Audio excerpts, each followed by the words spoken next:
সীমান্তর চেম্বারের বাইরে দাঁড়িয়ে আছে সুহানি। অপেক্ষা করছে তার বেরোনোর। সীমান্ত চেম্বার থেকে বেরোনো মাত্রই সুহানি তার পায়ের কাছে বসে যায়। অতঃপর বলে, ভাইয়া, তোমাকে মিথ্যা বলার জন্য আমি ক্ষমা চাইছি। প্লিজ আমাকে ক্ষমা করে দাও। আমার উপর এভাবে রাগ করে থেকো না। সীমান্ত ভরকে যায়। দ্রুতগতিতে সরে এসে বলে, কে আপনি?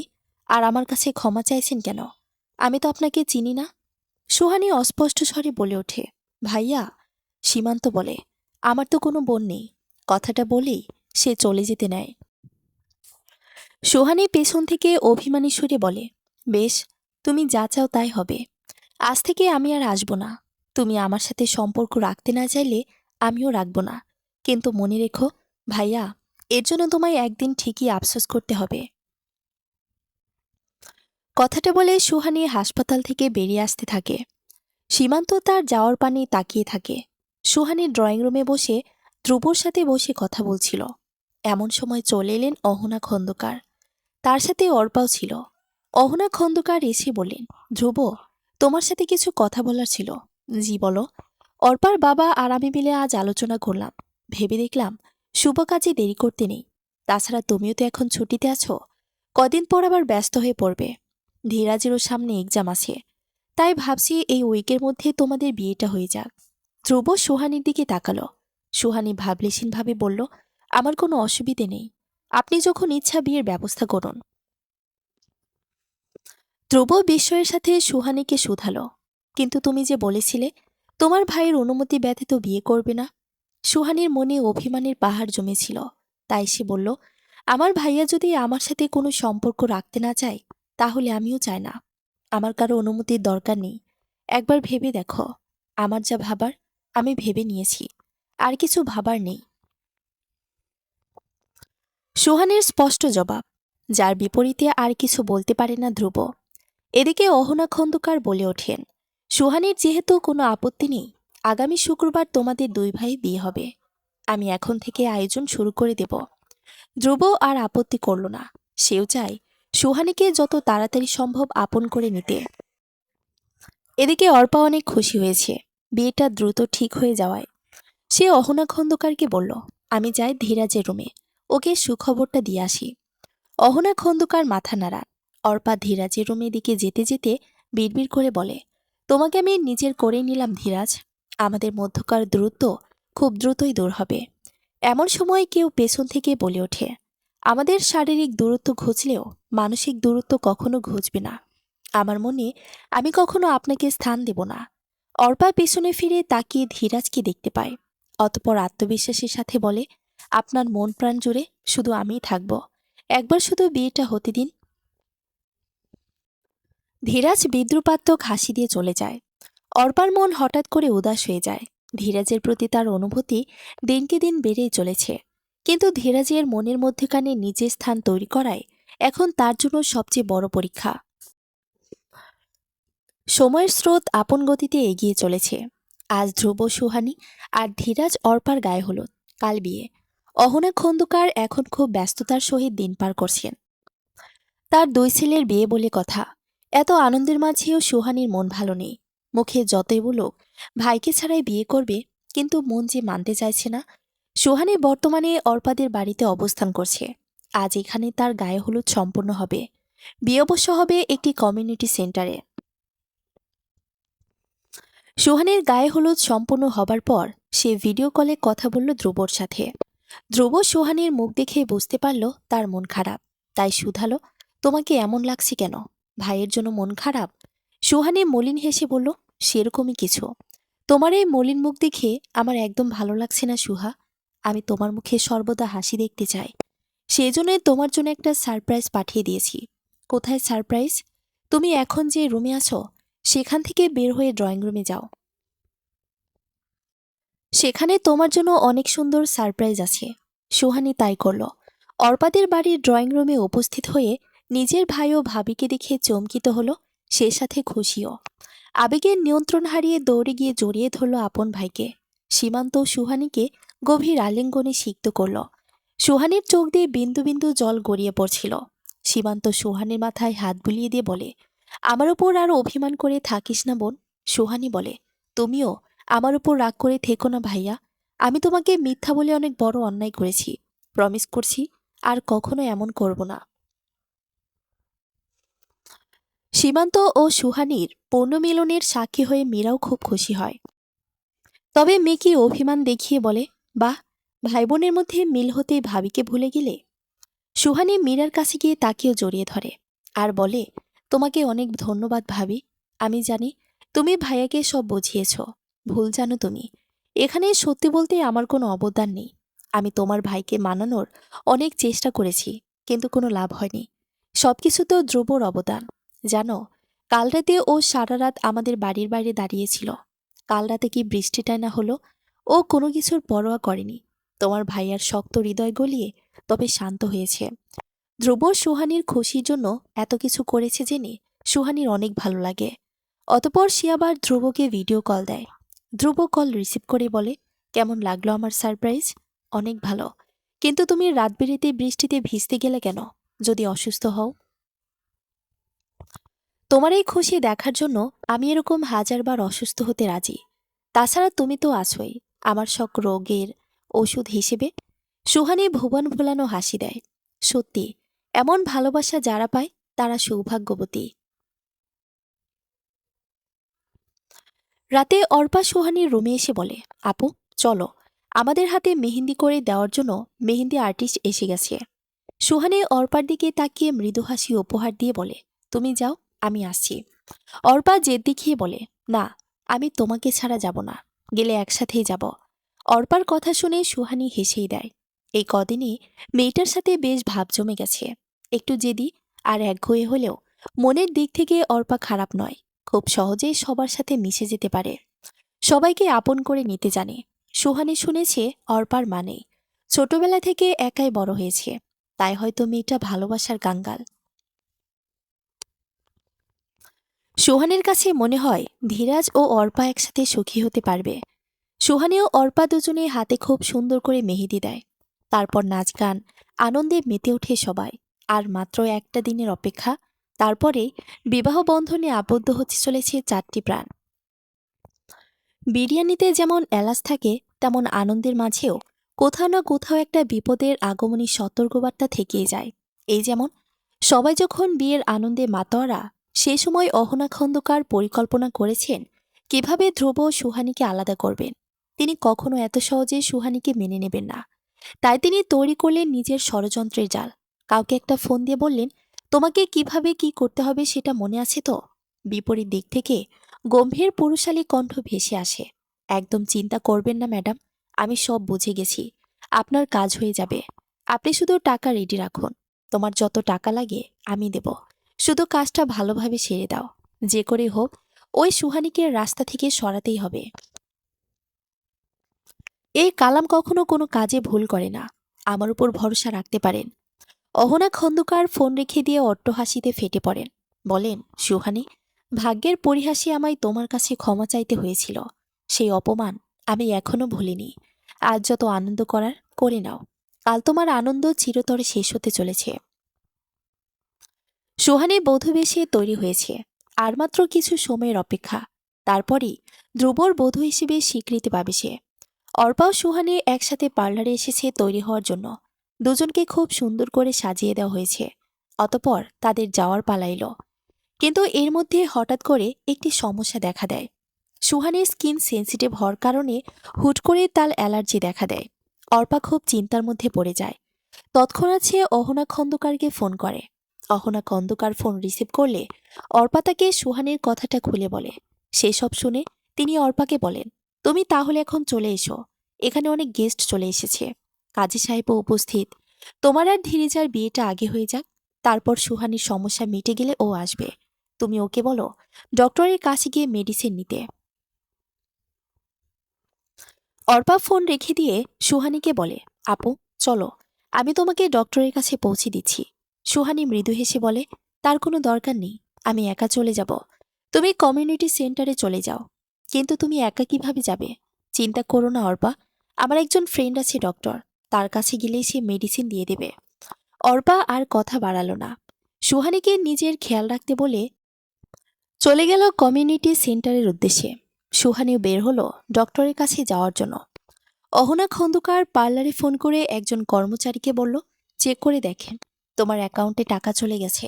ধন্যবাদ কাজটা করে দেওয়ার জন্য। অতপর কল রেখে দিয়ে তিনি কালামকে কল করেন। দুইবার রিং হওয়ার পর কালাম ফোন রিসিভ করলে অহনা খন্দকার রাগী গলায় বলে ওঠেন, তোমার এত লেট হলো কেন ফোন রিসিভ করতে? ম্যাম, একটু বিজি ছিলাম। আচ্ছা যাই হোক, শোনো, ওই মেয়েটা পার্লার থেকে বেরিয়ে গেছে, আমাদের বাড়ির গাড়িতে করে গেছে। তুমি এখন তোমার কাজ শুরু করে দাও। আপনি কোনো চিন্তা করবেন না ম্যাডাম, আমি পার্লারের কাছেই আছি। খুব শীঘ্রই আমি নিজের কাজ সম্পূর্ণ করব। গুড, কাজটা হয়ে গেলেই তোমার অ্যাকাউন্টে টাকা পৌঁছে যাবে। কোনো ভুল ত্রুটি যেন না হয়। রাখছি এখন। অহনা খন্দকার ফোন রেখে দিয়ে কালাম একটি ট্রাক নিয়ে বেরিয়ে পড়ে নিজের উদ্দেশ্য সফল করার জন্য। ঢাকার একটি বিখ্যাত কমিউনিটি সেন্টারে ধীরাজ, অর্পা, সুহানী, ধ্রুবর বিয়ের আয়োজন করা হয়েছে। ইতিমধ্যে অনেক গেস্ট এসে উপস্থিত হয়েছে সেখানে, আর কিছু জনের আসা শুধু বাকি। ধীরাজ ও ধ্রুব দুজনেই বরবেশে তৈরি হয়ে আছে। ধীরাজ পরেছে একটি লাল কালারের শেরওয়ানি, আর ধ্রুবর পরনে সুন্দর কারুকাজ করা সাদা শেরওয়ানি। দুজনকেই অনেক বেশি সুন্দর লাগছে, যার ফলে সকলের দৃষ্টি আকর্ষণ করছে তারা। বরবেশে দুজনেই বসে আছে সকলের মধ্যমণি হয়ে। এখন শুধু কনেদের আসার পালা। ধ্রুবর মনে খুশি থাকলেও ধীরাজ এখনো মন থেকে এই বিয়েটা মেনে নিতে পারছে না। অর্পাকে তার একদম পছন্দ নয়, তাই কিভাবে বাকি জীবন তার সাথে কাটাবে সে নিয়ে সন্দিহান ধীরাজ। কিন্তু ধ্রুবর হাসি মুখ দেখে নিজের সব গ্লানি ভুলে যায় ধীরাজ। অতপর স্বগতোক্তি করে বলে, ভাইয়ার মুখে এই হাসি দেখার জন্য আমি সব করতে পারি। এসব কিছুর মধ্যে অর্পার আগমন ঘটে। তার পরনে লাল রঙের খুব সুন্দর একটি লেহেঙ্গা। ধীরাজ এক পলকের জন্য মুগ্ধ হয়ে যায় অর্পাকে এই বেশে দেখে। কিছুক্ষণ হাঁ করে তাকিয়ে থাকে। অর্পা তার দিকে তাকাতে চোখ ফিরিয়ে নেয়। অর্পাকে একা আসতে দেখে ধ্রুব প্রশ্ন করে, তুমি একা এসেছে কেন? সুহানি কোথায়? অর্পা উত্তর দেয়, আপুর তো অ্যালার্জি দেখা দিয়েছিল, তাই উনি ডক্টরের কাছে গেছে। সে কি, আমাকে বললি না কেন? ও কোন ডাক্তারের কাছে গেছে আমায় বলো, আমি দেখে আসি। আপুর নিজের কোন এক বন্ধু ডাক্তারের কাছে যাবে বলল। অহনা খন্দকার এর মাঝে এসে বললেন, ধ্রুব বেটা, তুমি একদম চিন্তা করো না, সুহানি ঠিক চলে আসবে। আপাতত ধীরাজ আর অর্পার বিয়েটা হয়ে যাক, তারপর সুহানি ফিরলে না হয় তোমাদের বিয়ে হবে। ধীরাজ আপত্তি করে বলে, এটা কি করে হয় আম্মু? আমাদের দুই ভাইয়ের বিয়ে তো একসাথে হওয়ার কথা। আমরা না হয় আপুর জন্য অপেক্ষা করি, ও এলেই না হয় একসাথেই আমাদের বিয়ে হবে। অনেক গেস্ট এসেছে ধীরাজ, তাদের অপেক্ষা করানোটা ভালো হবে না। কিন্তু ধীরাজের কথা মাঝপথে থামিয়ে দিয়ে ধ্রুব বলে ওঠে, আম্মু ঠিকই বলছি ধীরাজ, তুই বিয়েটা করে নে। সুহানি আসুক, তারপর আমরা বিয়ে করে নেব। ধীরাজ আর আপত্তি করল না। ধীরাজ ও অর্পা একসাথে বিয়ের আসরে চলে গেল। অতপর কাজী তাদের বিয়ে পড়ানো শুরু করলো। খুব ভালোভাবেই দুজনের বিয়ে পড়ানো সম্পূর্ণ হয়ে গেল। দুজনে কবুল বলে একে অপরকে স্বীকার করে নিল। অর্পার মুখে খুশির ঝিলিক দেখা গেলেও ধীরাজের মনে কালো মেঘ ছেয়ে গেল। সুহানের ফিরতে দেরি হচ্ছিল জন্য মীরা সীমান্তকে উদ্দেশ্য করে বলল, আচ্ছা, এখানে সুহানের কোনো বান্ধবী আছে? যার ঠিকানা আমাকে দাও তো, আমি দেখে আছি। সীমান্ত বলে, চলো, আমিও যাচ্ছি তোমার সাথে। না, তোমার যাওয়ার দরকার নেই, তুমি কনের ভাই, তোমাকে এদিকটা সামলাতে হবে। সীমান্ত মীরাকে ঠিকানাটা দিয়ে দিল। অতপর মীরা রওনা হলো। এদিকে ধ্রুব ব্যতিব্যস্ত হয়ে উঠল। আর থাকতে না পেরে অহনা খন্দকারকে বলল, আম্মু, আমার মনে হয় এখন গিয়ে দেখে আসা উচিত যে সুহানি কত দূর। বেটা, তুমি চিন্তা করো না, আমার ড্রাইভারের সাথে কথা হয়েছিল, ওরা ডক্টরের সাথে দেখা করে রওনা দিয়েছে, একটু পরে পৌঁছে যাবে। ধ্রুব নিশ্চিত হলো। সুহানি কারে করে আসছিল। এমন সময় হঠাৎ করে মাঝপথে একটি ট্রাক এসে তাদের গাড়িতে ধাক্কা দেয়, যার ফলে গাড়িটা ছিটকে গিয়ে দূরে পড়ে। কালাম ট্রাক থেকে নেমে আসে। সুহানির মৃত্যু নিশ্চিত করার জন্য কারের মধ্যে পেট্রোল ঢেলে আগুন লাগিয়ে দেয়। অতপর বিশ্রী হাসি দিয়ে বলে, অহনা ম্যাডামের দেওয়া কাজ আমি করে দিয়েছি, এবার তিনি নিশ্চয়ই খুশি হবেন আর আমাকে টাকাটা দিয়ে দেবেন। কালাম আর অপেক্ষা না করে সেখানে লোক সমাগম হওয়ার আগেই সেখান থেকে পালিয়ে গেল। ধ্রুব ঘড়িতে সময় দেখে অহনা খন্দকারের উদ্দেশ্যে বলে, আমার পক্ষে আর অপেক্ষা করা সম্ভব হচ্ছে না আম্মু। I have to leave. Ahona Khandakar আর বাধা দিল না। ধ্রুব বেরিয়ে যেতে নিবে এমন সময় তার কাছে ফোন এলো। ফোনটা রিসিভ করতেই বিপরীত দিক থেকে ধ্রুবর এক বন্ধু তাকে বলে, ধ্রুব, কোথায় তুই? তোদের বাড়ির গাড়ি তো অ্যাক্সিডেন্ট হয়েছে। আমি তোকে লোকেশন সেন্ড করে দিচ্ছি, তুই এক্ষুনি চলে আয়। ধ্রুব কথাটা শোনা মাত্রই পাগলের মতো ছুটে বেরিয়ে গেল। তাকে এভাবে যেতে দেখে ধীরাজও পিছু পিছু বেরিয়ে গেল। অহনা খন্দকারের ফোনে কল করল কালাম। সুসংবাদ পেয়ে লাফিয়ে উঠলেন অহনা খন্দকার। মনে মনে বললেন, তাহলে সুহানি নামের ওই পথের কাটা দূর হলো চিরতরে। ধ্রুব গাড়ি নিয়ে ছুটতে ছুটতে এসে পৌঁছালো ঘটনাস্থলে। ধীরাজও তার পেছনে গাড়ি নিয়ে এসে উপস্থিত। ধ্রুব দ্রুতবেগে গাড়ি থেকে নেমে জ্বলন্ত গাড়িটির দিকে এগিয়ে যেতে থাকে। এই গাড়িটিতেই তো সুহানি ছিল। ধ্রুবর পুরো পৃথিবী যেন এক পলকে থমকে গেল। সে সুহানির নাম ধরে আর্তনাদ করতে লাগলো। এগিয়ে যাওয়ার চেষ্টা করল সামনে, কিন্তু ফায়ার সার্ভিসের কর্মীরা তাকে আটকে দিল। ধীরাজও এগিয়ে এসে সামলাতে লাগলো তাকে। ধ্রুব বিলাপ করে বলতে লাগলো, আমার সুহানি আছে ওখানে, ও তো পুড়ে যাবে। প্লিজ আমাকে ওখানে যেতে দাও, ওকে আমায় বাঁচাতেই হবে। ধীরাজ ধ্রুবকে জড়িয়ে ধরে তাকে সান্ত্বনা দেওয়ার চেষ্টা করে। কিছুক্ষণের মধ্যেই আগুন নেভানো সম্পূর্ণ হয়। অতপর ফায়ার সার্ভিসের কর্মীরা গাড়ির ভিতরে তল্লাশি করে দুটো লাশ বের করে। ধ্রুব পুরোপুরি হতবাক হয়ে যায়। লাশের কাছে যাওয়ার চেষ্টা করলে পুলিশ তাকে আটকে দেয়। বডিগুলো পোস্টমর্টেমের জন্য নিয়ে যাওয়া হয়। বিয়েবাড়ির আনন্দঘন পরিবেশ মুহূর্তে শোকের ছায়ে ছেয়ে গেছে। সোহানের মৃত্যুর খবর ইতিমধ্যে সবার কানে পৌঁছে গেছে। ধ্রুব সোহানির শোক সামলাতে না পেরে জ্ঞান হারিয়েছে। এখনও তার জ্ঞান ফেরেনি। এদিকে সীমান্ত নিজের বোনের এই অকাল মৃত্যু মেনে নিতে না পেরে কান্নায় ভেঙে পড়েছেন। মীরাও এখন বিশ্বাস করতে পারছে না সুহানি আর নেই। সুহানিকে নিয়ে আসার জন্যই তো যাচ্ছিল, কিন্তু মাঝপথে এমন একটি খারাপ সংবাদ পাবে সে। মীরা নিজে যথেষ্ট কষ্ট পেলেও সীমান্তকে সামলানোর চেষ্টায় ব্যস্ত। একটা দুর্ঘটনা যেন সবার জীবন বদলে দিয়েছে। অহনা খন্দকার মনে মনে অনেক খুশি হলেও সবার সামনে সমানে অভিনয় করে চলেছেন। সীমান্তর কাছে এসে মিকি কান্না করে বলেছেন, আমি জানি তোমার মনের অবস্থা এখন কেমন হতে পারে। তুমি নিজের বোনকে হারিয়েছ। তোমায় সান্ত্বনা দেওয়ার ভাষা আমার নেই। কিন্তু আমাদের যে সত্যটা মেনে নিতেই হবে। মানুষের জন্ম মৃত্যু তো আল্লাহর হাতে, সেখানে আমাদের কিছু করার নেই। এদিকে আমাদের ছেলেটাও ভেঙে পড়েছে। এসবের মধ্যেই একজন পুলিশ অফিসার এসে উপস্থিত হন। তিনি এসে সকলের উদ্দেশ্যে বলেন, আমরা কয়েকজন প্রত্যক্ষদর্শীর সাথে কথা বলে জানতে পেরেছি একটি ট্রাক গাড়িটিকে ধাক্কা দেয়। এরপর নাকি খুব দ্রুততার সাথে সেই ট্রাক থেকে কেউ একজন নেমে এসে গাড়িতে আগুন লাগিয়ে দিয়ে চলে যায়। সেই ট্রাকের ছবিও তুলেছে কয়েকজন। আমরা ট্রাকের নাম্বার দেখে আসল খুনিকে খুঁজে বের করার চেষ্টা করব। পুলিশ অফিসারের কথা শুনে সীমান্ত চটে যায়। বলে ওঠে, তার মানে আমার বোনের মৃত্যুটা কোনো দুর্ঘটনা নয়, ওকে খুন করা হয়েছে। স্যার, আপনি যে করে হোক আমার বোনের খুনিকে খুঁজে বের করুন। আমরা যথাসাধ্য চেষ্টা করব। মীরা বলে ওঠে, কোনো হেল্প লাগলে আমাকে বলবেন। আমি একজন পুলিশ ইন্সপেক্টর। আমার ননদের খুনিদের উপযুক্ত শাস্তি দেব আমি। এসব কথাবার্তা শুনে ভয় পেয়ে যান অহনা খন্দকার। এখন যদি কোনোভাবে কালাম ধরা পড়ে তাহলে তিনিও তো ফেঁসে যাবেন। তাই ভাবতে লাগলেন কিভাবে সবটা সামলাবেন। সকলের অলক্ষ্যে দূরে সরে এসে কালামকে ফোন করেন অহনা খন্দকার। অতপর তাকে উদ্দেশ্য করে বলেন, কোথায় তুমি? যেখানেই থাকো এক্ষুনি ঢাকার বাইরে চলে যাও। বর্ডারের পাশে কোন এলাকা, যেমন খুলনা কিংবা সিলেটে আত্মগোপনে যাও, যেন সুযোগ বুঝে ইন্ডিয়া চলে যেতে পারো। পুলিশ কিন্তু যে কোনো মুহূর্তে তোমায় খোঁজ পেয়ে যাবে। কালাম ইতিবাচক সাড়া দিয়ে বলে, আপনি যা বলছেন আমি তাই করব ম্যাডাম। অহনা খন্দকার নিশ্চিত হয়ে কল রেখে দেয়। অতপর তিনি ধীরাজের কাছে গিয়ে বলেন, ধীরাজ, ধ্রুব এখন কেমন আছে? ওর জ্ঞান ফিরেছে? কিছুক্ষণ আগে ভাইয়ার জ্ঞান ফিরেছিল আম্মু। সুহানি আপুর জন্য খুব পাগলামি করছিল, তাই ডক্টরকে ঘুমের ইঞ্জেকশন দিয়ে দিয়েছে। কে থেকে কি হয়ে গেল তাই না আম্মু? কোথায় আজ আমাদের আনন্দ করার দিন ছিল, সেখানে আমরা শোক পালন করছি।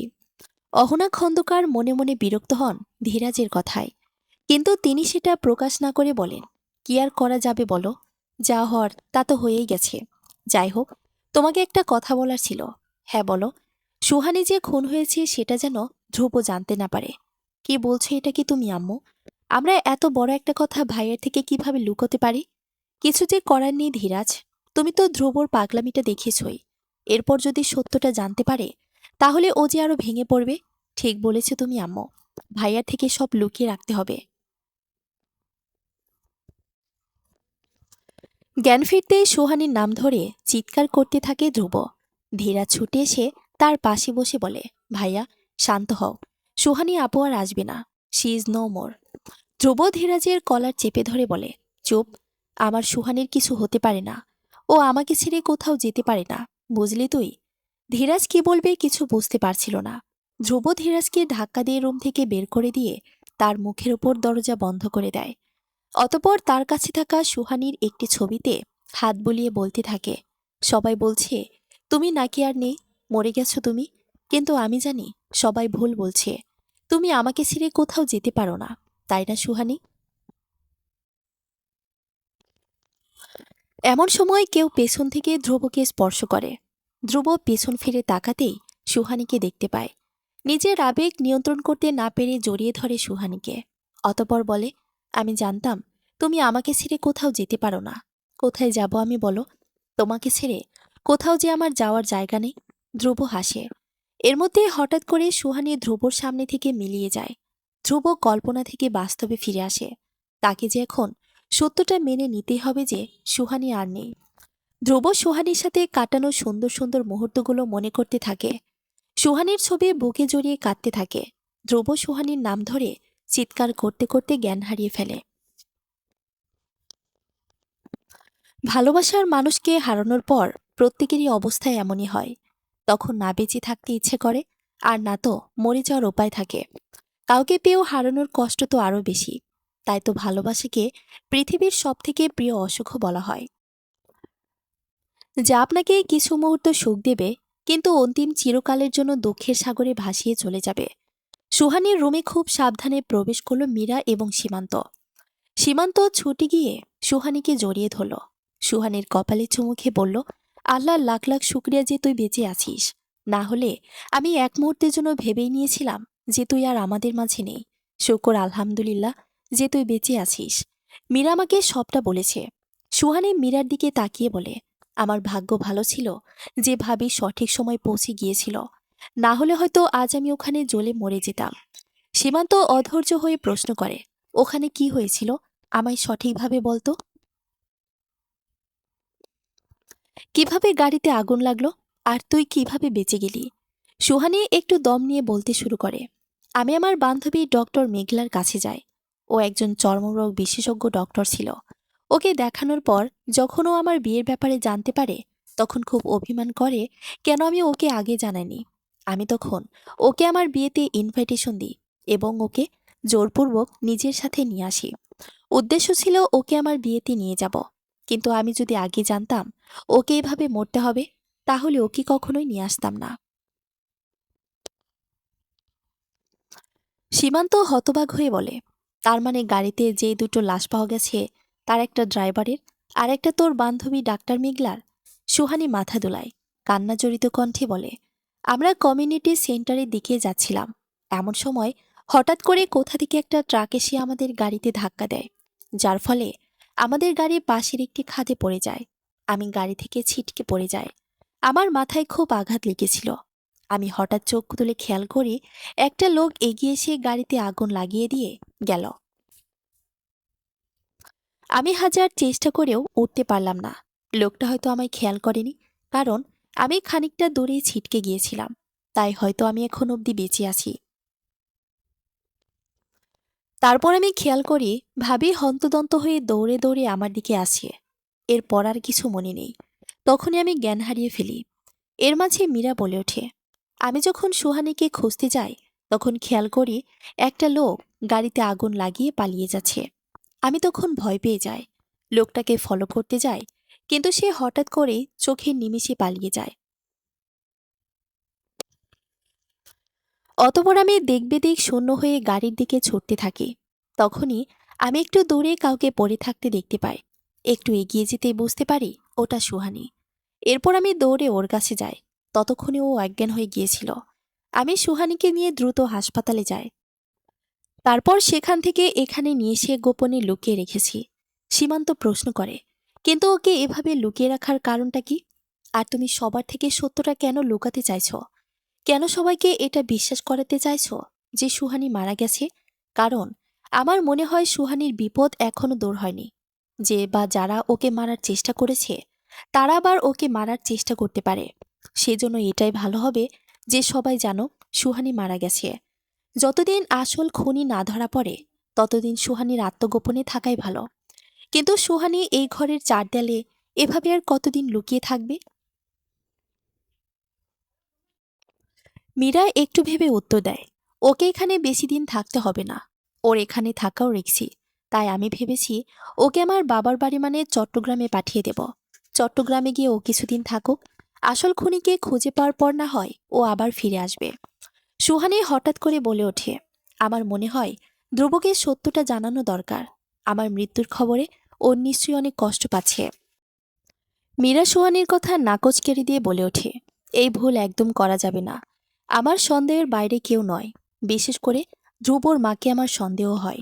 ওই মহিলা মোটেও সুবিধার নয়। তাই ভালো হবে কিছুদিন তোমার সত্যটা শুধু আমাদের কয়েকজনের মধ্যেই থাকুক। সীমান্ত মীরার সাথে তাল মিলিয়ে বলে, আমারও মনে হয় মীরার কথায় যুক্তি আছে। সত্যটা আমাদের মাঝেই থাকুক। আর মীরা, তুমি যত দ্রুত সম্ভব সুহানীকে চট্টগ্রামে পাঠানোর ব্যবস্থা করো। আমি ওকে নিয়ে আর কোনো রিস্ক নিতে চাই না। সুহানী নিজের ভাই ও ভাবির কথা মেনে নেয়। অতপর মনে মনে বলে, তুমি একটু ধৈর্য ধরে আমার জন্য অপেক্ষা করো ধ্রুব। আমি আবার ঠিক তোমার জীবনে ফিরে আসব। শুধু পরিস্থিতিকে একটু স্বাভাবিক হতে দাও। 1 সপ্তাহ পর ধ্রুবর জীবন যেন একই জায়গায় থমকে আসে। সুহানীকে হারানোর পর থেকে সে নিজেকে নিজের রুমের মধ্যেই আবদ্ধ করে গেছে। পাগলপ্রায় অবস্থা ধ্রুবর। কারো সাথে সেরকম কথা বলে না। মাঝে মাঝে সুহানীকে নিয়ে হ্যালোজিনেট করে। অনেক ডাক্তারও দেখানো হয়েছে তাকে, কিন্তু কোনো লাভ হয়নি। ধ্রুবর এই অবস্থা দেখে ধীরাজ, অহনা খন্দকার সবাই খুব চিন্তিত। বিশেষ করে অহনা খন্দকার এখন ধীরে ধীরে অপরাধবোধে ভুগতে শুরু করেছেন। তার কাছে মনে হতে থাকে তিনি নিজ হাতে নিজের ছেলে জীবন নষ্ট করে দিয়েছেন। ধীরাজ একটু আগেই পুলিশ স্টেশন থেকে ফিরল। সুহানের মৃত্যুর 1 সপ্তাহ হয়ে গেল, কিন্তু এখনও তার খুনির কোনো খোঁজ পাওয়া যাচ্ছে না। এটা ভেবেই ধীরাজের খুব রাগ হচ্ছে। বাড়িতে এসে নিজের রুমে গিয়ে একটা ফুলদানি ছুঁড়ে মারে। অর্পা রুমে এসে বলে, তুমি এত রাগ করছো কেন ধীর? রাগ করবে না মানে? সুহানি আপুর মৃত্যুর 1 সপ্তাহ হয়ে গেল। ভাইয়ার কিরকম পাগলপ্রায় অবস্থা, অথচ খুনি এখনো গায়ে হাওয়া লাগিয়ে ঘুরছে। সুহানি আপুর মৃত্যুতে আমি অনেক কষ্ট পেয়েছি, কিন্তু আমাদের তো জীবনে এগিয়ে যেতে হবে। মানে কি বলতে চাইছো তুমি? বলছিলাম যে আমরা বিয়ের পর তো কোথাও ঘুরতে যাইনি। চলো না, বাইরে থেকে কোথাও ঘুরে আসি। ধীরাজ প্রচণ্ড রাগী গলায় বলল, তোমার মতো স্বার্থপর মেয়ে আমি আর দুটো দেখিনি। সুহানি আপু মারা গেছে, ভাইয়ার এই অবস্থা, আর তুমি ঘুরতে যেতে চাইছো? তুমি ভুল ভাবছো ধীর। আমি আমাদের জন্য বলছি না, ধ্রুব ভাইয়ার জন্য বলছি। ওনার মানসিক অবস্থা ভালো না, কোথাও ঘুরতে গেলে ভালো লাগবে। ধীরাজ একটু চিন্তা করে দেখল অর্পা ভুল কিছু বলছে না। এদিকে অর্পা ধীরাজের ওপর মন খারাপ করে চলে যেতে নিলে ধীরাজ পেছন থেকে বলে ওঠে, সরি, আসলে আমার মন মেজাজ ঠিক ছিল না, তাই ওভাবে বলে ফেলেছি। তোমার পরামর্শটা খারাপ না। আমি আজ এই আম্মুর সাথে এই নিয়ে কথা বলবো। অর্পা স্মিথ হেসে বলে, তুমি আমায় ভুল বুঝে জীবন কাটিয়ে দিও ধীর, কারণ আমাকে বোঝার চেষ্টা তুমি কখনোই করবে না। অর্পার কথা মানে বুঝতে পারল না ধীরাজ। অতপর অহনা খন্দকারের রুমে গিয়ে তাকে ধ্রুবর ঘুরতে যাওয়ার কথাটা বলল। অহনা খন্দকার দ্রুত রাজি হয়ে গেলেন, কারণ তিনি চান ধ্রুব যেন দ্রুত সুস্থ হয়ে যায়। ধ্রুব রুমে প্রবেশ করে ধীরাজ। ধ্রুব তখন উদাস মনে আকাশের দিকে তাকিয়েছিল। ধীরে ধীরে বাস্তবতাকে মেনে নেওয়ার চেষ্টা করছে ধ্রুব। সুহানির কথা ভুলে যাওয়ারও চেষ্টা করছে সে, কিন্তু পারছে না। ধীরাজ ধ্রুবর কাঁধে হাত রাখে। ধ্রুব পেছন ফিরে বলে, সুহানি তুমি ফিরে। পুরো কথাটা সম্পূর্ণ করার আগে থেমে যায়। ধীরাজ ধ্রুবকে উদ্দেশ্য করে বলে, বাস্তবতাটাকে মেনে নাও ভাইয়া। সুহানি আপু আর নেই, সে আর কখনো ফিরে আসবে না। ধ্রুব মলিন হেসে বলে, মেনে নেওয়ার চেষ্টাই তো করছি, কিন্তু পারছি কই। তোমাকে একটা কথা বলার ছিল। হ্যাঁ বল। চলো না, আমরা বাইরে কোথাও থেকে ঘুরে আসি। আমি পারবো না, আমরা এখন এসবের মোড নেই। দেখো ভাইয়া, নিজের মার জন্য না হলেও সুহানি আপুর জন্য চলো। আপু যদি বেঁচে থাকতো, নিশ্চয়ই তোমার এরকম অবস্থা দেখে অনেক কষ্ট পেত। ধ্রুব একটু ভেবে বলল, তুই হয়তো ঠিকই বলছিস। আচ্ছা, আমি ভেবে দেখছি। ধীরাজ কিছুটা নিশ্চিত হয়ে রুমের বাইরে চলে যায়। ধ্রুব নিজের ফোনটা হাতে নিয়ে সুহানির একটি ছবির দিকে তাকিয়ে বলে, আমাকে ছেড়ে গিয়ে তুমি কেমন আছো সুহা? নিশ্চয়ই খুব ভালো। এটাই তো চেয়েছিলে তুমি, যে আমি কষ্টে থাকি, তাই না? কিন্তু আমি এটা হতে দেব না। আমি সুখে থাকব। তোমাকে দেখিয়ে দেব যে তোমাকে ছাড়াও আমি ভালো থাকতে পারি। সুহানি চট্টগ্রামে অবস্থান করছে। মীরার বাবার বাড়িতেই থাকছে সে। মীরার মা মল্লিকা বেগম সুহানিকে দেখে অনেক খুশি হয়েছেন। তিনি সুহানির মাথায় হাত বুলিয়ে বললেন, কতদিন পর তুমি আমাদের বাড়িতে এলে। আমি খুব খুশি হয়েছি। এই খুশিতে নাও, মিষ্টি মুখ করে নাও। সুহানি একটু মিষ্টি খেয়ে নেয়। অতপর মল্লিকা বেগম বলেন, জানো, তোমার আঙ্কেল এবং আমি মিলে প্ল্যান করেছিলাম রাঙামাটিতে ঘুরতে যাব, কিন্তু হঠাৎ করে তুমি চলে আসায় আমাদের প্ল্যান ক্যান্সেল করতে হলো। তবে তুমি যদি চাও, তাহলে আমরা এখনো রাঙামাটি যেতে পারি, যদি তুমি রাজি থাকো তাহলে। সুহানি একটু ভেবে দেখল, তার জন্য কেন শুধু শুধু দুজন মানুষের ঘুরতে যাওয়ার প্ল্যান নষ্ট হবে। তাই সুহানি বলল, আচ্ছা, কবে যেতে হবে বলুন, আমিও আপনাদের সাথে যাব। মল্লিকা বেগম খুশি হয়ে বললেন, পরশুই আমরা সবাই বেরোব। তুমি তৈরি হয়ে থেকো। সুহানি স্মিথ হাসে। 4 দিন পর ধ্রুব, ধীরাজ, অর্পা সবাই তৈরি হয়ে নিচ্ছে। আজ তারা সকলে মিলে রাঙামাটিতে ঘুরতে যাবে। ধ্রুবর যদিও যাওয়ার ইচ্ছা ছিল না, কিন্তু অনেক ভেবে দেখল তার এখন যাওয়া উচিত। কোথাও ঘুরতে গেলে অন্তত মনটা ভালো হবে। যাওয়ার আগে অহনা খন্দকারের সাথে মিট করে সবাই। অহনা খন্দকার ধ্রুবকে জড়িয়ে ধরে বলে, বেটা, তুমি একটু স্বাভাবিক হয়ে ফিরো। তোমার জন্য আমার অনেক টেনশন হয়। তুমি চিন্তা করো না আম্মু। আমি চেষ্টা করব স্বাভাবিক হয়ে ফিরে আসার। সবাই বেরিয়ে যায়। অতপর অহনা খন্দকার সোফায় বসে পড়েন। নিজের অপরাধ বোধের জন্য অনেক পস্তাচ্ছেন তিনি। তার ইগোর জন্য দুজন মানুষের মৃত্যু হয়েছে এটা ভেবেই কদিন থেকে তার ঘুম উড়ে গেছে। আসলে অনুশোচনা আর বিবেকের ধ্বংসনের কাছে সব মানুষ অসহায়। অহনা খন্দকার নিজের কাছে নিজে প্রতিজ্ঞা করে বললেন, ধ্রুব স্বাভাবিক হয়ে ফিরে আসুক, তারপর আমি নিজে নিজের শব্দ স্বীকার করে নেব। এর মধ্যে হঠাৎ করে তার কাছে কল আসে। অহনা খন্দকার ফোন রিসিভ করতে বিপরীত দিক থেকে কালাম বলে ওঠে, ম্যাডাম, আমি অনেক ঝুঁকির মধ্যে আছি। বর্ডার এলাকা থেকে অনেক দূরেই আছি, আর পুলিশ আমার পেছনেই পড়ে আছে। মনে হয় না আর খুব বেশি দিন এভাবে পালিয়ে বেড়াতে পারবো। হয়তো খুব তাড়াতাড়ি ধরা পড়ে যাব। অহনা খন্দকার দীর্ঘশ্বাস ফেলে বলেন, পৃথিবীর আইন থেকে এভাবে পালিয়ে বেরিয়ে কি কোনো লাভ আছে? আল্লাহর আইন থেকে তো আমরা পালাতে পারি না। ম্যাডাম, আপনি এসব কি বলছেন? আমি এ কদিন এসব নিয়ে অনেক ভেবেছি কালাম। নিজের অপরাধ আমি উপলব্ধি করতে পেরেছি। আমার খুব আফসোস হয় জানো। আল্লাহ যদি একবার সুযোগ দিত, তাহলে আমি অতীতে গিয়ে সবকিছু ঠিক করে দিতাম, কিন্তু সেটা আর হওয়ার নয়। একদিন নিজের ছেলেকে দরপাতে দেখে আমি বুঝতে পেরেছি আমি কত বড় অন্যায় করেছি। এখন আমি আর নিজের পাপের বোঝা বাড়াতে চাই না। কালাম, তুমি পুলিশের কাছে স্যালেন্ডার করে নাও, আর আমার কথাও বলে দাও। তারপর যা হওয়ার হবে। কালাম ফোন রেখে দেয়। সে এখন কি করবে সেটাই ভাবতে থাকে। ধ্রুব, ধীরাজ ও অর্পা রাঙামাটিতে পৌঁছে গেছে। রাঙামাটিতে পৌঁছে একটি হোটেলে চলে আসে তারা। ধীরাজ ও অর্পা এক রুমে, আর ধ্রুব আরেকটি রুমে অবস্থান করছিল। ধ্রুব রুমে ভালো লাগছিল না, তাই সে বাইরে ঘুরতে বের হয়। ঘুরতে ঘুরতে একটু দূরে চলে আসে সে। এমন সময় সে দেখতে পায় একটা বাচ্চা বসে বসে কাঁদছে। ধ্রুব বাচ্চাটির কাছে গিয়ে জিজ্ঞেস করে, কে তুমি? এভাবে কাঁদছ কেন? আমি আমার মা বাবার সাথে এখানে ঘুরতে এসেছিলাম, কিন্তু তাদের হারিয়ে ফেলেছি। দেখো, তুমি কেঁদো না। তোমার মা বাবার নাম্বার দাও, আমি যোগাযোগ করছি। বাচ্চাটি তার বাবার নাম্বার দিলে ধ্রুব ওনার সাথে কথা বলেন।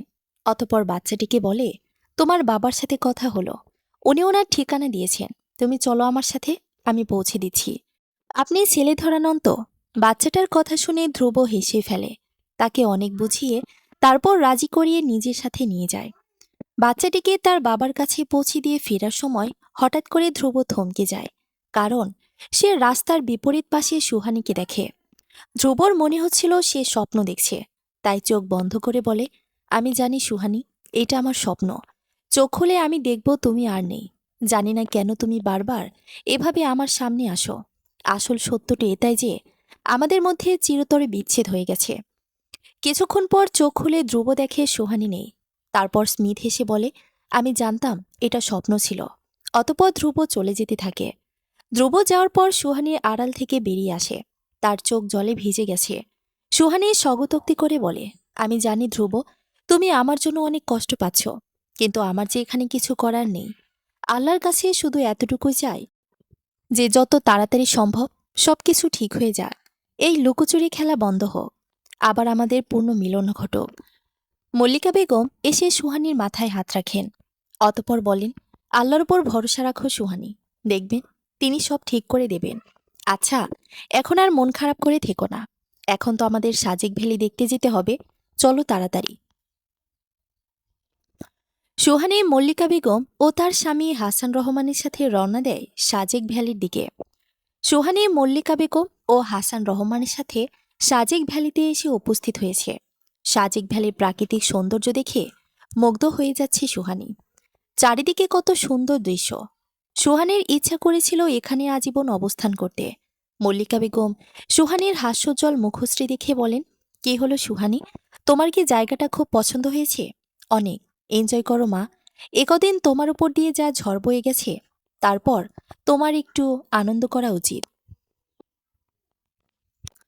সুহানি স্মিথ হাসে। হাসান রহমান বলেন, চলো আমরা একটু সামনের দিকে যাই। মল্লিকা বেগম তালে তাল মিলিয়ে বললেন, হ্যাঁ চলো চলো।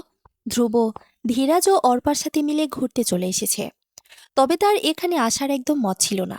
তখন সুহানিকে দেখেছে থেকেই তার মনটা একদমই ভালো নেই। তাই ধ্রুব কিছুক্ষণ একা থাকতে চাইছিল, কিন্তু ধীরাজের জোরাজুরিতে তাকে এখানে আসতে হলো। ধীরাজ ধ্রুবর উদ্দেশ্যে বলে, ভাইয়া, তুমি তো এখানে আসতে চাওনি, এখন সিনারি কেমন লাগছে? নিশ্চয়ই খুব ভালো, তাই না? ধ্রুব রাগী স্বরে বলল, আমার এসব কিছু ভালো লাগছে না। তোরা নিজেদের মতো আনন্দ কর, আমি আসি। কথাটা বলে ধ্রুব রওনা দেয় বিপরীত দিকে। ধীরাজ তার পেছনে যেতে চাইলে অর্পা তাকে আটকে দিয়ে বলে, ভাইয়াকে নিজের মধ্যে থাকতে দাও ধীরাজ, এটাই ওনার জন্য ভালো হবে। ধীরাজ বুঝল অর্পা ঠিক বলছে, তাই সে সহমত প্রকাশ করে অর্পার সাথে সামনের দিকে এগিয়ে এলো। এদিকে ধ্রুব মন খারাপ করে হাঁটতে হাঁটতে হঠাৎ করে থমকে গেল, কারণ সে আবার সুহানিকে দেখল। ধ্রুব কিছুটা ক্রোধের সাথে বলে উঠল, কেন তুমি বারংবার এভাবে আমার সামনে আসছো সুহা? আমি তো এই সত্যটা মেনে নেওয়ার চেষ্টা করছি যে তুমি আর নেই, কিন্তু তুমি বারবার আমার সামনে এসে আমার কষ্টগুলো মনে করিয়ে দিচ্ছ। ধ্রুব চোখ বন্ধ করে রাখল কিছুক্ষণ। অতপর চোখ খোলার পর ধ্রুব চরম পর্যায়ে অবাক হয়, কারণ সে সুহানিকে এখনও নিজের চোখের সামনে দেখতে পাচ্ছিল। ধ্রুব নিজের চোখকেই বিশ্বাস হচ্ছিল না। সে দৌড়ে চলে যায় সুহানির কাছে। সুহানির মুখোমুখি দাঁড়ায় ধ্রুব। অবিশ্বাস্য দৃষ্টিতে তাকায় সুহানির দিকে। সুহানিও ধ্রুবকে এভাবে দেখে অবাক হয়ে গেছে। ধ্রুব সুহানিকে শুধায়, তুমি বেঁচে আছো? সুহানি আর নিজেকে আড়াল করার চেষ্টা করে না, জড়িয়ে ধরে ধ্রুবকে। প্রিয়তমের বুকে আশ্রয় খোঁজে। ধ্রুব শক্ত করে জড়িয়ে ধরে সুহানিকে। ধ্রুব হঠাৎ করে সুহানিকে দূরে সরিয়ে দিয়ে বলে, তুমি যদি বেঁচেই থাকো তাহলে মরে যাওয়ার অভিনয় কেন করলে? কেন এত কষ্ট দিলে আমায়? সুহানি উত্তর দেওয়ার মতো কিছু খুঁজে পায় না। এর মধ্যেই ধীরাজ ও অর্পাও চলে আসে। তারা দুজনও সুহানিকে দেখে চরম পর্যায়ের অবাক হয়েছে। ধীরাজ বলে ওঠে, সুহানি আপু তুমি? সুহানি কিছু বলতে যাবে, তার আগেই ধীরাজ বলে ওঠে, থ্যাঙ্কস গড, তুমি সেফ আছো। আম্মু যে এত জঘন্য খেলা খেলবে আমি ভাবিও নি। ধ্রুব অবাক গলায় বলে, মানে? ধীরাজ তার ফোন বের করে একটি নিউজ দেখায় ধ্রুবকে। নিউজে বলছে, অহনা খন্দকার নিজের সব অপরাধ স্বীকার করে নিয়েছেন। তিনি লোক লাগিয়ে নিজের হবু পুত্রবধূকে মেরে ফেলার চেষ্টা করেছিলেন। যে লোককে তিনি এই কাজে নিয়োজিত করেছিলেন তাকে গ্রেফতার করেছে পুলিশ। ধ্রুব সম্পূর্ণ হতবাক হয়ে যায় এই নিউজ দেখে।